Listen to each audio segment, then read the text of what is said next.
പത്തനംതിട്ടയിൽ ചൂടുപിടിച്ച തെരഞ്ഞെടുപ്പ് പ്രചാരണം. മറുവശത്ത് വേനലിന്റെ കൊടുംചൂട്. ദാഹമടക്കാൻ കുറച്ച് വെള്ളം കുടിക്കാനെത്തിയതാണ് 24-ന്റെ സൈക്കിൾ യാത്രക്കാർ.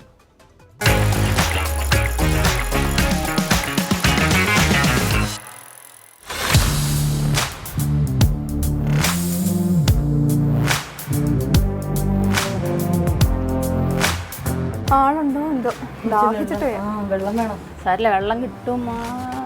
ഹലോ, സമാധാനം അവർക്ക് നമ്മളെ മനസ്സിലായല്ലേ. കുറച്ച് വെള്ളം ദാഹിച്ചിട്ടാണ്. ദാഹിച്ചിട്ട് വീട് കണ്ടു. അതെ,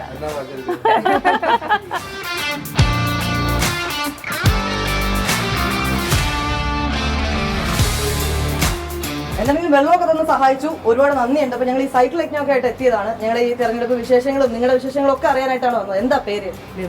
എന്താ ചെയ്യുന്നത്? ഡോക്ടറാണ്. ഹസ്ബൻഡ് പേര് ഫൈസൽ.